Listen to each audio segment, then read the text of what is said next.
Welcome to win education friends. स्वागत है। आज हम देखने वाले हैं ह्यूमन डिसीज़ के बारे में। ह्यूमन डिसीज़ से संबंधित इंपॉर्टेंट प्रश्नों को देखेंगे। चलिए शुरू करते हैं। आज का हमारा पहला क्वेश्चन है, ब्लड कैंसर को आमतौर पर किस नाम से जाना जाता है? तो ब्लड कैंसर को हम नॉर्मली तौर पर कहते हैं ल्यूकेमिया। ल्यूकेमिया कहते हैं ब्लड कैंसर को। इसमें जो है प्रोड्यूशन रुक जाता है आरबीसी का। आरबीसी यानी राइट ब्लड कार्पोसेल्स, इनका प्रोड्यूशन रुक जाता है और डब्ल्यूबीसी की मात्रा में बढ़ोतरी हो जाती है। इसको कहते हैं हम ल्यूकेमिया। ल्यूकेमिया जो है हमारे शरीर में प्रभावित करता है तो अस्थि मज्जा को, जहाँ पे रक्त बनता है उसी को प्रभावित करता है, जिसके कारण जो है रक्त का बनना जो है बंद हो जाता है। नेक्स्ट क्वेश्चन है, थैलेसीमिया एक वंशानुगत बीमारी है जो प्रभावित करती है। तो थैलेसीमिया जो है रक्त को प्रभावित करती है, इसका राइट आंसर होगा। नेक्स्ट क्वेश्चन में पूछा जा रहा है, ल्यूकेमिया एक प्रकार का कैंसर है जिसमें असाधारण बढ़ोतरी हो जाती है। तो किस चीज़ में बढ़ोतरी होती है ल्यूकेमिया में? तो ल्यूकेमिया में हमारा बढ़ोतरी हो जाती है डब्ल्यूबीसी, वाइट ब्लड कार्पोसेल्स में बढ़ोतरी हो जाती है। डब्ल्यूबीसी की संख्या बढ़ने लगती है और आरबीसी की संख्या हमारी घटने लगती है। आरबीसी राइट ब्लड कार्पोसेल्स, तो ये रेड ब्लड कार्पोसेल्स की मात्रा घटने लगती है और डब्ल्यूबीसी की मात्रा बढ़ने लगती है। ल्यूकेमिया हमारे अंग किसको प्रभावित करता है? तो ल्यूकेमिया हमारे अंग जो है अस्थि मज्जा, जहाँ पे रक्त बनता है उसको प्रभावित करता है। इसको कहते हैं बोन मैरो। तो बोन मैरो को प्रभावित करता है, जिसके कारण हमारा रक्त जो है वह प्रोड्यूस नहीं हो पाता और फिर डब्ल्यूबीसी की मात्रा बढ़ती जाती है रक्त में, आरबीसी की मात्रा कम होती जाती है। इसको हम कहते हैं ल्यूकेमिया। मोस्ट डेंजरस डिजीज़ है यह, कैंसर कहा जाता है। इस तत्व का उपयोग कैंसर के उपचार में किया जाता है। तो मोस्ट इंपॉर्टेंट क्वेश्चन मैक्सिमम परीक्षाओं में पूछा जाता है, कोबाल्ट 60 का प्रयोग किया जाता है कैंसर के उपचार हेतु। कैंसर के उपचार हेतु कोबाल्ट 60 का प्रयोग किया जाता है। नेक्स्ट क्वेश्चन देखते हैं, सूर्य की किरणों से कैंसर रोग की संभावना प्रबल हो जाती है। तो कौन सी सूर्य की किरणें हैं जिनसे जो है कैंसर होने का खतरा होता है? तो वह जो है परावैंगनिक किरणें हैं। परावैंगनिक किरणें हैं जिनसे हमें जो है कैंसर रोग की संभावना अधिक हो जाती है, जिनके पड़ने से हमें कैंसर रोग की जो है देखने को मिलता है। परावैंगनिक किरणें जो है यह ओजोन परत से छनकर आती हैं। ओजोन परत में यदि छिद्र है तो वहाँ से छनकर ये चली जाती हैं हमारे वायुमंडल में और हानिकारक होती हैं सभी जीव जंतुओं के लिए। जिनके जो है स्किन पतली होती है उनके लिए मोस्टली जो है इफेक्टिव होती हैं और मोस्टली यह स्किन कैंसर जो है पैदा करती हैं। खुजली, एलर्जी आदि समस्याएं जो है इनसे होती हैं। तो परावैंगनिक किरणों के कारण जो है कैंसर रोग की संभावना प्रबल हो जाती है और इनसे ही रक्षा करने के लिए हमारे वायुमंडल में स्थित है ओजोन परत। ओजोन लेयर परावैंगनिक किरणों से रक्षा करती है हमारी। नेक्स्ट क्वेश्चन है, कैंसर संबंधित है। तो कैंसर में ऐसा क्या होता है? तो कैंसर में होता है कि ऊतकों की अनियंत्रित वृद्धि होने लगती है। ऊतकों की अनियंत्रित वृद्धि होने लगती है, जिसके कारण हमारे शरीर में बहुत सारी संरचनाएं बनने लगती हैं गांठनुमा। तो इनको हम कहते हैं कैंसर। कैंसर कहते हैं हमारे शरीर में बहुत सारी जो है कहीं थक्के जैसे जो है ऊतक अनियंत्रित रूप से वृद्धि होकर इकट्ठा होने लगते हैं। तो ये कैंसर जो है संबंधित है ऊतकों की बीमारी है। नेक्स्ट क्वेश्चन देखते हैं प्रोटोजोआ से होने वाले क्वेश्चनों के बारे में। तो प्रोटोजोआ से होने वाला पहला क्वेश्चन हमारा, कौन सा जीव कालाजार रोग जो होता है उसका वाहक कौन होता है? तो कालाजार नामक रोग जो होता है हमें उसका वाहक होती है मक्खी। मक्खी जो है उसका वाहक होती है और यह अस्थि मज्जा को प्रभावित करती है। अस्थि मज्जा का कार्य क्या होता है? तो अस्थि मज्जा में ही हमारे रक्त बनते हैं आरबीसी और डब्ल्यूबीसी। आरबीसी और डब्ल्यूबीसी कहाँ बनते हैं? तो ये बनते हैं अस्थि मज्जा में। और ये जो कालाजार नामक बीमारी है यह अस्थि मज्जा को प्रभावित करती है और सिकता मच्छी जो है इसका वाहक होती है। तो मोस्ट इंपॉर्टेंट कालाजार जो है किससे जो है संबंधित है? तो कालाजार जो है यह हमारे अस्थि मज्जा को प्रभावित करता है और यह फैलता है मक्खियों द्वारा। नेक्स्ट क्वेश्चन है, घातक मलेरिया रोग फैलाने वाला परजीवी कौन होता है? तो मलेरिया रोग फैलता है जो, तो उसका परजीवी है प्लाज्मोडियम। प्लाज्मोडियम जो है इसका फैलाने वाला परजीवी है और यह फैलता किसके कारण? तो मादा एनाफ्लीज नामक एक मच्छर होते हैं जो इनके कारण जो है फैलता है। ये इसके वाहक होते हैं और इससे प्रभावित अंग जो है वह है प्लीहा।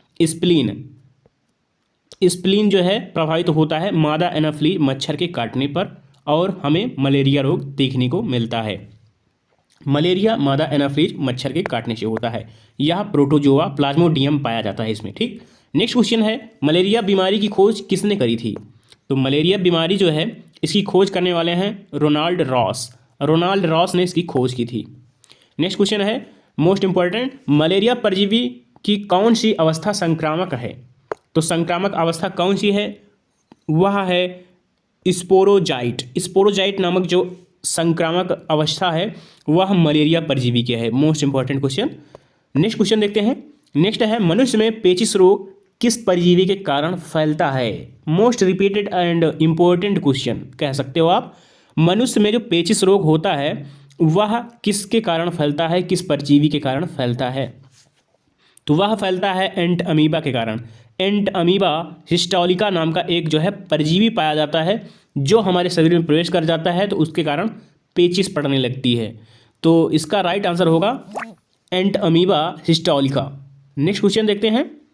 नेक्स्ट क्वेश्चन है जीवाणुओं से होने वाले रोगों के बारे में हम पढ़ेंगे अब। तो इसमें पहला है टाइफाइड जो होता है, टाइफाइड इसमें कौन सा अंग प्रभावित होता है? मोस्ट इंपॉर्टेंट क्वेश्चन कह सकते हो आप, यह बहुत सारी परीक्षाओं में पूछा जाता रहता है। तो टाइफाइड से प्रभावित अंग है हमारी आंत। आंत प्रभावित होती है टाइफाइड से। तो टाइफाइड से आंत प्रभावित होती है। मोस्ट इंपॉर्टेंट क्वेश्चन है। किस टेस्ट के माध्यम से टाइफाइड रोग की पहचान की जाती है? यह भी क्वेश्चन मोस्ट इंपॉर्टेंट है, मोस्ट रिपीटेड क्वेश्चन है। डिजीज में यदि क्वेश्चन पूछे जाते हैं तो इसकी संभावना बहुत ज़्यादा रहती है। तो टाइफाइड टेस्ट जो है यह किया जाता है विडाल टेस्ट द्वारा। विडाल टेस्ट में जो है टाइफाइड रोग की जांच की जाती है। टाइफाइड रोग विडाल टेस्ट याद रखें। नेक्स्ट क्वेश्चन देखते हैं। टाइफाइड किस जीवाणु की वजह से फैलता है?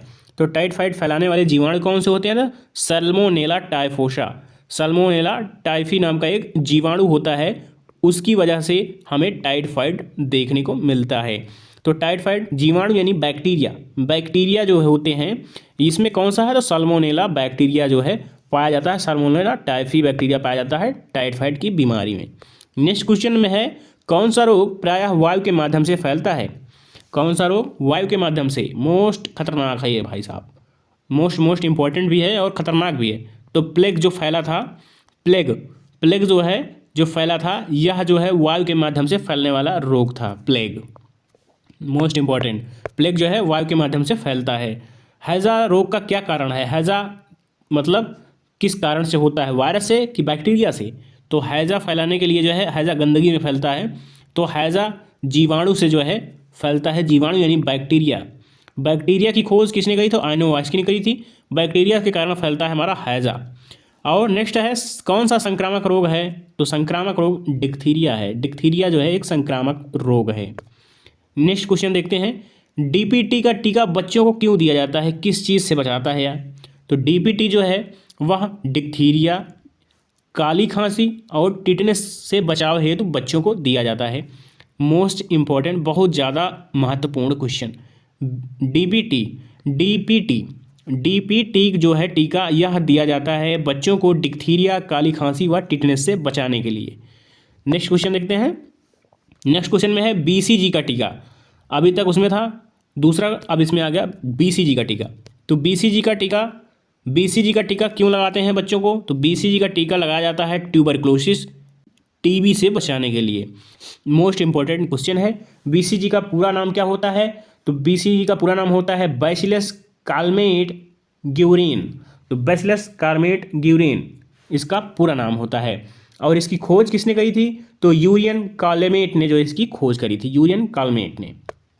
मोस्ट इंपॉर्टेंट है बीसीजी का टीका क्यों दिया जाता है? तो यह तपेदिक टीबी से बचाने के लिए बीसीजी का टीका लगाया जाता है। आइए देखते हैं वायरस से संबंधित कुछ रोगों के बारे में जो कि बहुत ज़्यादा इंपॉर्टेंट हैं, बहुत ज़्यादा पूछे जाते हैं परीक्षाओं में। तो वायरस से होने वाला पहला रोग आता है निकल के रेबीज़।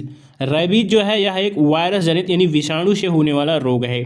वायरस की प्रकृति कैसी होती है? तो वायरस जो है सजीव और निर्जीव के बीच की कड़ी कहे जाते हैं। वायरस ना ही ये मृत होते हैं और ना ही पूर्ण रूप से सजीव होते हैं, यानी यह खुली जगह में बहुत दिनों तक जिंदा रह सकते हैं। जैसे ही यह किसी जीवित कोशिका के संपर्क में आते हैं तो यह जीवित हो उठते हैं और अपना कार्य करना शुरू कर देते हैं। नेक्स्ट देखते हैं क्वेश्चन। डेंगू एक बुखार है जो उत्पन्न होता है एक दूसरे मनुष्य में पहुंच जाता है, किसके कारण? डेंगू वायरस तथा मादा एनाफिलीज एजिप्टी जो मच्छर है वह जो है उसी के कारण फैलता है। मादा एडीज एजिप्टी जो है ये इसके वाहक हैं और डेंगू जो होता है इसमें वायरस होता है और इस वायरस को यही मादा एडीज एजिप्टी जो है वाहन करते हैं। इनके पास यदि ये वायरस आ गया है, ये मच्छर आपको काट लेते हैं तो आपको डेंगू होना फिक्स है। उस जो है इसमें होता क्या है, तो इसमें जो हमारे शरीर में प्लेटलेट्स होती हैं उनकी संख्या कम होने लगती है, प्लेटलेट्स में की संख्या में कमी आने लगती है हमारे शरीर में, रक्त में। तो डेंगू जो है प्लेटलेट्स में कमी कर देता है, प्लेटलेट्स में हमारे शरीर में। नेक्स्ट क्वेश्चन देखते हैं, किस रोग को पूरी तरह से उन्मूलन कर दिया गया है, यानी कि इसका टीका विकसित किया गया और अब जो है हमारा देश पूरी तरह से इससे मुक्त है? तो यह चेचक का टीका है। हाल ही में जो पोलियो होता था, पोलियो मुक्त भी घोषित कर दिया गया है हमारा देश, पोलियो भी मुक्त हो चुका है हमारा देश। तो चेचक और पोलियो जो है दोनों से मुक्त हो चुका है हमारा देश। नेक्स्ट है, इबोला शब्द से आप क्या समझते हैं? इबोला मतलब ये कैसा भाव रखता है? तो यह पश्चिमी अफ्रीकी में जो है देश में एक विषाणु जनित रोग था जिससे जो है इबोला कहा जाता था, इबोला। ठीक है। नेक्स्ट है, छोटी माता पैदा की जाती हैं, तो छोटी माता का प्रसारक कौन होता है? तो वेरिशेला वायरस। ये जो चेचक वाला होता है ना सिस्टम, यही है। तो छोटी माता और बड़ी माता यही सब होता है। वेरिशेला वायरस चेचक का टीका का आविष्कार एडवर्ड जेनर ने किया था। मोस्ट इंपॉर्टेंट है, चेचक के टीके का आविष्कार किसने किया था? तो एडवर्ड जेनर ने किया था। वेरिओला वायरस जो है एडवर्ड जेनर के द्वारा। नेक्स्ट क्वेश्चन में है, किस सोच में जीव के कारण हेपेटाइटिस बी की जो है बीमारी होती है? किसके कारण होती है? तो हेपेटाइटिस बी जो है इसमें वायरस पाया जाता है, वायरस जनित बीमारी है ये hepatitis B. Most important question. Next question देखते हैं, जापानी एंसेफेलाइटिस किस सूक्ष्म जीव के कारण होता है? तो जापानी एंसेफेलाइटिस जो है यह वायरस जनित बीमारी है, वायरस से होने वाली बीमारी है। मोस्ट इंपॉर्टेंट क्वेश्चन है, जापानी एंसेफेलाइटिस वायरस से होने वाली बीमारी है, 1987 के दशक में बहुत ज़्यादा देखने को मिली थी। नेक्स्ट है, सुअरों को माना रिहायशी क्षेत्रों से दूर रखा जाता है, तो यह जो है किस क्षेत्र में जो है सहायक होता है? तो जो सुअर होते हैं यह बहुत हद तक सहायता करते हैं जापानी एंसेफेलाइटिस को फैलाने में।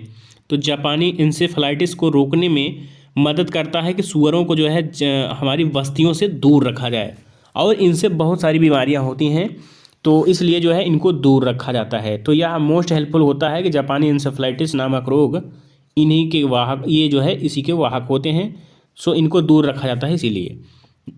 नेक्स्ट है, पोलियो किसके कारण होता है? पोलियो किसके कारण फैलता है? तो पोलियो जो है हमारा वायरस के कारण होता है, विषाणु के कारण होता है। मोस्ट इंपॉर्टेंट है, पोलियो किसके कारण होता है? तो पोलियो वायरस के कारण होने वाला रोग है। नेक्स्ट है, खसरा रोग किसके कारण फैलता है? तो खांसी, खसरा जिसमें खां करते हैं, तो वो भी है हमारा वायरस से संबंधित, वायरस ही होता है। यानी कोई यदि आपके सामने खांस रहा है, छींक रहा है, तो वायरस आपके में प्रवेश कर जाएगा और आपको भी खसरा रोग हो सकता है, खांसी जुकाम सर्दी आराम से हो सकती है। नेक्स्ट क्वेश्चन देखते हैं। नेक्स्ट है, एड्स क्या है? तो एड्स जो है एक वायरस जनित बीमारी है, विषाणु जनित जो है रोग है। ये HIV का पूरा नाम क्या होता है? तो HIV का पूरा नाम है human immuno deficiency virus, human immuno virus बोलते हैं इसको, HIV को। और यह जो है कौन सा वायरस होता है? तो यह एड्स नामक रोग फैलाता है वायरस। एड्स का पूरा नाम क्या होता है? तो एक्वायर्ड इम्यूनो डिफिशियंसी सिंड्रोम होता है। एड्स जो है करता क्या है? तो यह जो है हमारे शरीर में एंटीबॉडीज़ के क्रिएशन को रोक देता है और रोग प्रतिरोधक क्षमता को ख़त्म कर देता है, एड्स नामक रोग, जिसके कारण हमें कोई भी रोग हो जाता है तो वह ठीक नहीं होता। और देखते हैं नेक्स्ट क्वेश्चन, एलिसा टेस्ट किस रोग की पहचान की जाती है? सो मोस्ट इंपॉर्टेंट क्वेश्चन निकल के आता है, एलिसा टेस्ट। एलिसा टेस्ट किसके लिए होता है? तो एड्स की जांच के लिए होता है। एड्स यानी एक्वायर्ड इम्यूनो डिफिशियंसी सिंड्रोम, यह जो है किस वायरस के कारण होता है? तो यह होता है HIV वायरस, यानी ह्यूमन इम्यूनो डिफिशियंसी वायरस जो होता है इसके कारण होता है हमारा एड्स। एड्स में होता क्या है? तो इससे जो है हमारा रोग प्रतिरोधक क्षमता प्रभावित होती है, यह खत्म हो जाती है। नेक्स्ट क्वेश्चन देखते हैं। नेक्स्ट क्वेश्चन है, ट्रैकोमा रोग कहाँ पे होता है और किसके द्वारा होता है? तो ट्रैकोमा रोग जो है यह आँखों में होता है, आँखों का रोग है ट्रैकोमा, और यह वायरस से फैलता है, बच के रहिए इससे। तो वायरस से फैलने वाला रोग है ट्रैकोमा, और यह ट्रैकोमा से संबंधित जो क्वेश्चन पूछा जाता है वह है कि ट्रैकोमा किस अंग को प्रभावित करता है, किस अंग का रोग है? तो ट्रैकोमा जो है आँख को प्रभावित करता है, हमारी आँखें जो है इससे खराब होने लगती हैं, तो आँख को प्रभावित करता है ट्रैकोमा। मोस्ट इंपॉर्टेंट, आँख को प्रभावित करता है। नेक्स्ट है चिकनगुनिया रोग किस सूक्ष्म जीव के कारण होता है? तो चिकनगुनिया का वाहक जो है वायरस होता है, यानी वायरस के कारण होता है चिकनगुनिया। मोस्ट इंपॉर्टेंट है। नेक्स्ट क्वेश्चन है, बहुत बढ़िया क्वेश्चन निकल के आ रहा है ये। बर्ड फ्लू वायरस जो है यह कारण होता है किसका? Avian influenza virus. Bird flu का कारण क्या है? तो एवियन इन्फ्लुएंजा वायरस होता है। Most important. और बर्ड फ्लू एवियन इन्फ्लुएंजा जिसको कहते हैं, इसका फार्मूला होता है H5N1 होता है, ठीक है। मोस्ट इंपॉर्टेंट, बर्ड फ्लू का जो है वायरस का नाम क्या है? तो H5N1, most important. Next question देखते हैं, स्वाइंग फ्लू अगेन इंपॉर्टेंट है। तो स्वाइंग फ्लू किस वायरस के कारण होता है? तो यह पिग इन्फ्लुएंजा जो है इसके कारण होता है स्वाइंग फ्लू। सुअरों से फैलता है ये, तो सुअरों से जो फैलने वाला है पिग इन्फ्लुएंजा यहाँ कहा भी जा रहा है। इसका फार्मूला होता है H1N1 जो है फार्मूला होता है स्वाइंग फ्लू का। तो स्वाइंग फ्लू वायरस से संबंधित है। वायरस कौन सा है इसमें? तो H1N1 वायरस है, यह पिग इन्फ्लुएंजा वायरस है, ठीक है। नेक्स्ट है, देख लेते हैं अब कवकों से होने वाले जो है प्रमुख रोग जो मनुष्यों को होते हैं। तो पहला है एथलीट बीमारी किस सूक्ष्म जीव की वजह से होती है? एथलीट फुट बीमारी होती है एक, तो यह जो है कवक की वजह से फैलती है, एथलीट फुट नामक बीमारी। मोस्ट इंपॉर्टेंट क्वेश्चन, बहुत बार पूछा जाता है यह प्रश्न। नेक्स्ट है मनुष्य में दमा यानी अस्थमा जिसको कहते हो आप, अस्थमा रोग किसके कारण होता है? तो अस्थमा रोग जो है कवक के कारण होता है, कवक। और नेक्स्ट जो गंजापन होता है वह भी कवक के कारण होता है, फंगी के कारण ही जो है गंजापन होता है, फंगी। मोस्ट इंपॉर्टेंट, ठीक है। फंगी के कारण ही हमारा गंजापन होता है शरीर में, इसमें बाल झड़ जाते हैं। तो कवक जो है यह मनुष्य में अस्थमा का वाहक होता है, ठीक है। नेक्स्ट क्वेश्चन देखते हैं, कौन सा रोग कवक के कारण होता है? तो त्वचा का प्रदाह होने लगता है, फंगी यानी खुजली उजली होने लगती है एलर्जी टाइप में, तो त्वचा प्रदाह होता है कवक के कारण, ठीक है। एफ्लाटॉक्सिन नामक खाद्य पदार्थ विषाक्तता किसके कारण होती है? तो एफ्लाटॉक्सिन जो होता है यह एक विषाक्त खाद्य होता है, तो यह जो है कवक के कारण होता है, तो एफ्लाटॉक्सिन के कारण कौन सा अंग प्रभावित होता है? तो एफ्लाटॉक्सिन से यकृत यानी लीवर प्रभावित होता है, लीवर प्रभावित होता है, ठीक है। नेक्स्ट क्वेश्चन देखते हैं, मनुष्य में एफ्लाटॉक्सिन खाद्य पदार्थ विषाक्त द्वारा कौन सा अंग प्रभावित होता है? अभी हमने डिस्कस किया, तो एफ्लाटॉक्सिन से जो है यकृत प्रभावित होता है। ये क्वेश्चन बहुत रिपीट करता है परीक्षा में, बहुत ज़्यादा भी रिपीट करता है ये भी क्वेश्चन।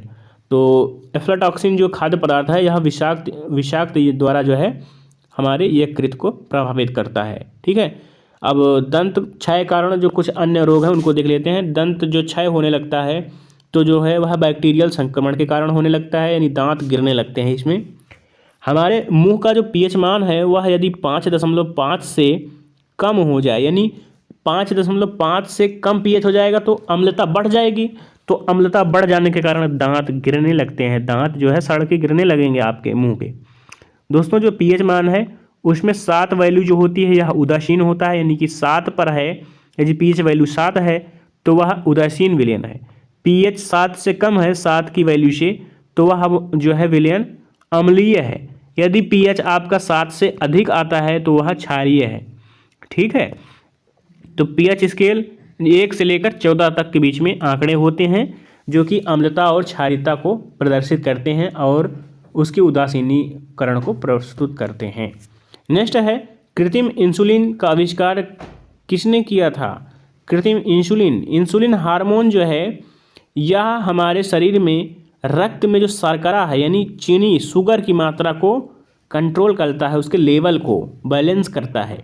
इसके जो है इसके सही से उत्पादित ना होने के कारण इंसुलिन यदि हमारे जो है शरीर में सही से उत्पादित नहीं हो रहा है तो हमें मधुमेह यानी शुगर रोग देखने को मिलता है। मैक्सिमम व्यक्तियों में देखने को मिलता है यह, तो शुगर हो जाता है, ठीक है। और जो कृत्रिम इंसुलिन है तो इसकी दवा जो बनाई थी इन्होंने, तो इसके दवा बनाने में है बाइटिंग और बेस्ट। बाइटिंग और बेस्ट ने जो है बेस्ट दवा बनाई है इंसुलिन की, जो कि कृत्रिम इंसुलिन कहा जाता है। इंसुलिन का स्रावण कहाँ से होता है? तो अग्नाशय से होता है। अग्नाशय में लैंगरहैंस की द्वीपिकाएं पाई जाती हैं, उनसे स्रावित होता है इंसुलिन नामक हार्मोन। मोस्ट इंपॉर्टेंट अगेन कि इंसुलिन हार्मोन कहाँ स्रावित होता है? तो अग्नाशय से होता है। मनुष्य में मिनी माटा रोग किसके कारण होता है? तो मिनी माटा रोग जो है यह फैलता किसके कारण है? तो Hg जो पारा होता है हमारा, उसके कारण फैलता है। पारा द्रव धातु होता है, पारा द्रव धातु पारा एकमात्र धातु ऐसी है जो कि द्रव अवस्था में पाई जाती है, अन्यथा सभी 10 धातुएं जो हैं वह ठोस अवस्था में पाई जाती हैं। तो द्रव धातु है पारा, जिसके कारण मिनी माटा नामक रोग देखने को मिलता है। मिनी माटा, ठीक है। पारा जो है एक द्रव धातु है, क्योंकि धातुएं अधिकतम ठोस अवस्था में पाई जाती हैं और पारा जो हमारा द्रव अवस्था में पाया जाता है, इसका परमाणु क्रमांक 80 है, इसलिए यह इम्पोर्टेंट है। और यह ऊष्मा का जो है संवेदनशील भी होता है, इसलिए पारे का यूज जो है हम देखते हैं थर्मामीटर्स में, क्योंकि यह ऊष्मा का जो है ताप का बहुत ज़्यादा संवेदनशील होता है। तो इसका उपयोग जो है पारे का उपयोग किया जाता है थर्मामीटर में, ठीक है। नेक्स्ट क्वेश्चन देख लेते हैं। नेक्स्ट क्वेश्चन में है दर्दनाक अस्थि रोग इटाई पहले कहाँ पता चला था? इटाई नामक रोग सबसे पहले कहाँ पता चला था? तो इटाई नामक रोग है यह जापान में पता चला था, ठीक है। दर्दनाक अस्थि रोग है यह, ठीक है। इसमें अस्थियाँ जो है उनकी संरचना बिगड़ जाती है और बहुत ज़्यादा दर्द करती रहती हैं। तो ये जो है इटाई नामक रोग जापान में सबसे पहले देखने को मिला। नेक्स्ट है ब्लू बेबी सिंड्रोम। यह क्वेश्चन मोस्ट रिपीटेड क्वेश्चन है। ब्लू बेबी सिंड्रोम नामक रोग किसके कारण होता है? तो नाइट्रेट की अधिकता हो जाने के कारण ब्लू बेबी सिंड्रोम नामक रोग देखने को मिलता है। Blue baby syndrome most important question है। नाइट्रेट की अधिकता हो जाने के कारण ब्लू बेबी सिंड्रोम नामक रोग देखने को मिलता है। नेक्स्ट देखते हैं किस तत्व की कमी के कारण घेंघा रोग होता है? तो घेंघा रोग यह जो है इसमें गले की जो ग्रंथि है, ड्रिनल ग्रंथि, वह सूज जाती है और गले को में जो है प्रभावित करती है। तो यह आयोडीन की कमी से होती है। आयोडीन का सिंबल आई होता है, जिसकी कमी से जो है घेंघा रोग देखने को मिलता है। इसकी मात्रा कहाँ से पूर्ति होती है? तो आयोडीन नमक में जो है मैक्सिमम जो है उससे पूर्ति हो जाती है। तो आयोडीन की कमी के कारण घेंघा रोग होता है, इसमें ग्रंथियाँ सूज जाती हैं गले की, ठीक है। नेक्स्ट क्वेश्चन देखते हैं। कहाँ पर काम करने वाले व्यक्तियों को ब्लैक लंग रोग हो जाता है? ब्लैक लंग, ठीक है।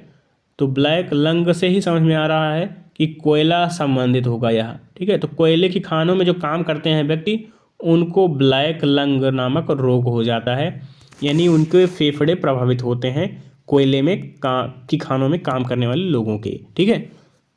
नेक्स्ट क्वेश्चन है किस जगह पर काम करने वाले व्यक्तियों में श्वेत फुफ्फुस रोग हो जाता है?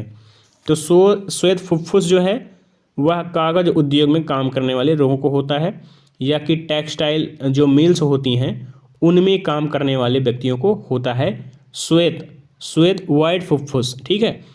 ब्लैक जो है ब्लैक लंग्स कहाँ देखने को मिलता है? तो जो कोयले की खानों में काम करते हैं उनको ब्लैक लंग्स, और जो श्वेत यानी कागज उद्योग हो गया, टेक्सटाइल उद्योग हो गया, तो यहाँ पे जो काम करते हैं उनको वाइट फुफ्फुस नामक रोग। पीलिया किस अंग को प्रभावित करता है? पीलिया जो है यह किस अंग को प्रभावित करता है? तो यह यकृत को प्रभावित करता है। दोस्तों पीलिया को कहते हैं जॉइंडिस जो है यह हमारे लीवर को इफेक्ट करता है।